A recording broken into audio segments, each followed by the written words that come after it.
आता है।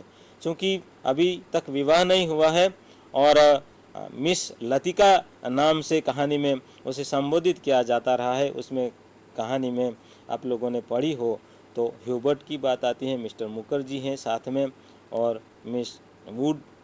तो ये जो चरित्र है और इन चरित्रों के साथ ही पहाड़ी स्कूल और पहाड़ी परिवेश के साथ ही यहाँ कुमाऊनी रेजिमेंट की बात भी आई है।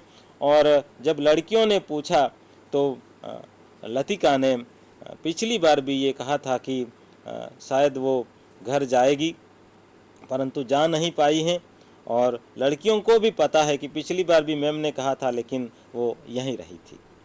तो मित्रों, यहाँ लतिका जो है उसका जो अतीत है उस अतीत को भी याद करती हैं। जूली की उस चिट्ठी को, उस प्रेम पत्र को देखकर, क्योंकि वो कुछ पढ़ रही हैं, अकेले में छिपा रही हैं और उसको देखती हैं, डांटने की भी कोशिश करती हैं और फिर बाद में अकेले में वो सोचती हैं कि इसने जो किया है वो एक दिन उसने भी किया था।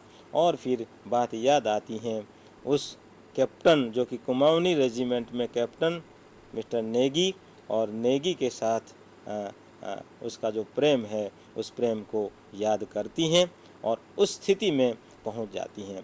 मित्रों, यहाँ एक त्रासदी की बात मैं कहना चाहता हूँ कि मिस्टर नेगी युद्ध में चले गए, वापस नहीं आए, उनकी मृत्यु हो गई और लतिका उस प्रेमी को भूल नहीं पा रही है।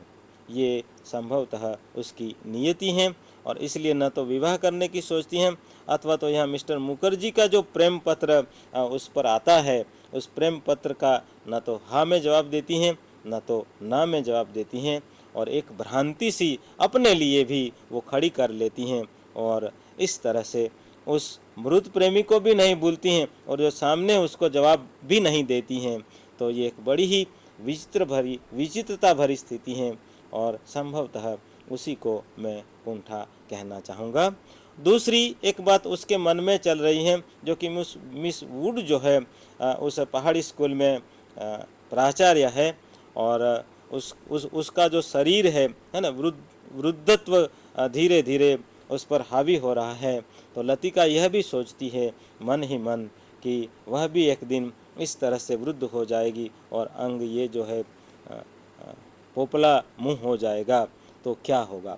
तो यहाँ बहुत सारे प्रश्न उठाए हैं, लेकिन महत्वपूर्ण प्रश्न जो है कि लतिका को वृद्धत्व का भय लग रहा है और जब मुखर्जी ने चिट्ठी लिखी तो उस वक्त उसे लगता है कि चलिए उसको कोई मानता तो है, उसके प्रति भी कोई आकृष्ट होता है और वह मन ही मन संतोष मानती हैं। लेकिन मैंने कहा कि न उस मुखर्जी से प्रेम का इकरार कर सकती हैं और न ही उस मिस्टर नेगी को ही भूल सकती हैं। तो ये बड़ी ही विचित्र स्थिति है और आज की ये नियति है। अन्यथा यहाँ उस मृत व्यक्ति की याद में वो जिस तरह जोंक की तरह चिपटी हुई है, न इधर जा पाती हैं, न प्रेम कर पाती हैं और न प्रेमी को भूल पाती हैं। तो ये जो नीति है हमारी आज की नीति के रूप में हम लतिका में देख सकते हैं। मित्रों, यहाँ ये एक बहुत ही महत्वपूर्ण कहानी और इसी बीच मूल्यह्रास की बात करते हैं। प्रेम और प्रेम की जो महानता है, हमारे यहाँ प्रेम की जो महान परंपरा रही है, उस परंपरा की बात को है ना उखाड़ते हुए कहना चाहिए कि आज के विश्वविद्यालय में पढ़ाई करने वाले जो लड़के लड़कियां हैं, उनके लिए ये प्रेम क्या चीज़ है उसको देखना है। तो ये जो एक कहानी है पिक्चर पोस्टकार्ड, और पिक्चर पोस्टकार्ड की बात यहाँ देखें तो पिक्चर पोस्टकार्ड में प्रेमी नायक जो है वो उस प्रेमिका से विवाह करना चाहता है, लेकिन जो नायिका है वो चाहती हैं निंदी फ्रेंड के रूप में बना रहे, मित्र के रूप में बना रहे। और नतीजा ये होता है कि निंदी को बुरा लगता है और वह उससे अलग हट करके वो बाहर जाकर पिक्चर पोस्टर खरीद लेता है।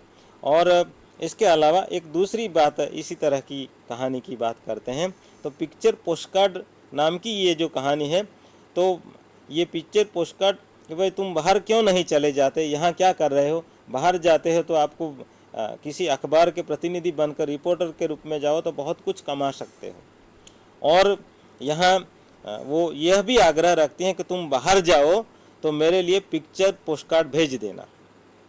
मित्रों, कहते हैं कि प्रेम का लक्ष्य मिलन होता है। हमारे यहाँ जनरली ये बात मानी जाती रही है कि प्रेम का लक्ष्य मिलन होता है, परंतु यहाँ प्रेम का लक्ष्य मिलन नहीं बल्कि बीछो, और बीछो में भी उस प्रेम का मूल्य कैसा हो गया है तो पिक्चर पोस्टकार्ड के बराबर हो गया है। संभवतः ये बात मूल्यह्रास के अंतर्गत आएगी, और मूल्यह्रास की बात को, प्रेम के मूल्यह्रास की उस बात को निर्मल ने बहुत सुंदर ढंग से इस कहानी में प्रस्तुत किया है। अंधेरे में कहानी में भी इसी तरह की बात आई है। बानो प्रेम करती हैं लेकिन वो उसका स्वीकार नहीं कर पाती हैं। और सितंबर की एक शाम, उसमें कहते हैं कि हमारे वर्तमान समय में बेरोजगारी की जो समस्या है, 27 साल का एक युवक नायक जिसे कहा गया है परेश, वो बेकारी की स्थिति में है और वह नौकरी के लिए कोशिश कर रहा है, लेकिन नौकरी मिलना मुश्किल हो गया है। मित्रों, कहते हैं कि विश्वविद्यालय डिग्रियां बांटने में लगे हुए हैं, लेकिन ये नहीं सोचते कि विश्वविद्यालय में शिक्षा हासिल करने वाले उन युवकों को कौन नौकरी देगा। और यदि इस पर विचार किया जाए तो जो लोग कहते हैं कि निर्मल ने वैयक्तिकता पर ही ज़्यादा जोर दिया है, सामाजिकता पर अथवा सामाजिक समस्याओं पर जोर नहीं दिया है, तो उन लोगों के लिए ये कहानी संभवतः जवाब है। और सितंबर की एक शाम की बात के साथ ही मित्रों, हमारी सामाजिक व्यवस्था में कहीं न कहीं कुछ न कुछ ऐसा हो रहा है जो कि ठीक नहीं है। और कहते हैं कि गांव टूटकर कस्बे में बदले, कस्बे टूटकर नगरों में बदले, नगर महानगरों में बदले। और कहते हैं कि लंदन हो या कलकत्ता हो, भीड़ पानी के रेले की तरह होती है, और पानी के रेले की तरह जहाँ भीड़ होती है वहाँ स्वाभाविक रूप में एक दूसरे को जानना पहचानना मुश्किल होगा। तो यहाँ कहते हैं कि अलगाव की जो बात है, अलगाव की बात भी निर्मल की कहानियों में है, और अलगाव की बात के साथ ही कहते हैं कि ये जो समस्या है, इस तरह की जो समस्या है, सामाजिक समस्याएं, उन समस्याओं को भी उठाया गया है। और बेरोजगारी की बात तो है ही है, लेकिन अलगाव और अजनबीपन जिसे कहते हैं, अलगाव के साथ ही अजनबीपन, एक दूसरे को हम पहचानते नहीं है ऐसा लगता है, तो ये भी एक समस्या है। और मित्रों, इसके अलावा जो दूसरा संग्रह इनका आया, परिंदे के अलावा जलती झाड़ी, और जलती झाड़ी जो संग्रह है उसमें लवर्स और माया दर्पण कहानी पर फिल्म भी बनी थी। और इसके अलावा एक शुरुआत, कुत्ते की मौत, पहाड़, पराये शहर में, जलती झाड़ी, दहलीज, लंदन की एक रात और अंतर। मित्रों, यहाँ ये जो कहानियाँ हैं, लवर्स कहानियों में हुमायूं के मकबरा का बार बार उल्लेख आया है, और ये जो लवर्स कहानी है उसमें भी प्रेम की ही बात है, लेकिन टूटे हुए प्रेम की ये बात है। और माया दर्पण पर जैसा कि मैंने कहा कि फिल्म भी बनी है, और तरन नाम की जो युवती है जो कि अपने पिता के साथ रह रही हैं, और उसमें भी प्रेम की बात तो है ही। और पिताजी के जो मित्र है इंजीनियर बाबू, वो तरन के घर पर पिताजी के मित्र के रूप में आते रहते हैं, और तरन इनसे पूर्व दूसरे पुरुषों से नहीं मिली हैं और स्वाभाविक रूप में उसके प्रति आकृष्ट होती हैं, लेकिन पिताजी एकांतिक जीवन जीने में विश्वास करते हैं, और नतीजा ये होता है कि ये जो लड़की है ये शायद कुंठाग्रस्त हो जाती हैं। परंतु यहाँ भी उसकी स्थिति बड़ी ही विचित्र है। ये कुंठाग्रस्त लड़की न अपने पिता को छोड़ सकती हैं, न इंजीनियर बाबू के साथ बराबर प्रेम कर सकती हैं, और कभी कभी वो सोचती हैं कि अपने भैया के पास चली जाए, लेकिन भैया के पास चली जाती हैं तो पिताजी अकेले हो जाते हैं। तो मित्रों, ये जो संवेदनाएं हैं, संवेदनाओं की कहानियां हैं, और इसीलिए डॉक्टर धनंजय वर्मा ने निर्मल की कहानियों पर टिप्पणी करते हुए ये बात कही थी कि दरअसल निर्मल वर्मा की जो कहानियाँ हैं उनमें अथवा तो उन कहानियों में जिसे हम एकांतिक अनुभूतियाँ कहते हैं, ऐसी कहानियों का इनकी कहानियों में जिक्र आया है। तो मित्रों, यहाँ ये निर्मल की कहानियाँ हैं।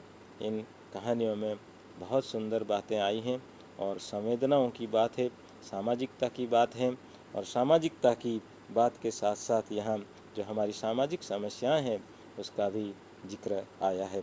इसके अलावा पिछली गर्मियों में कौवे और काला पानी, सूखा और अन्य कहानियाँ निर्मल के संग्रह है, कहानी संग्रह है। और निर्मल की ये जो कहानियाँ हैं उनके न रहने पर बरबस उनकी अनुपस्थिति को उपस्थिति में बदलती रहेगी। और निर्मल वर्मा की ये जो कहानियाँ हैं यहाँ सामाजिकता है। जो लोग कहते हैं कि मात्र पब है और बुरे बाल वाली या नीली आँखों वाली लड़कियां हैं, तो ये बात उतनी ठीक नहीं है।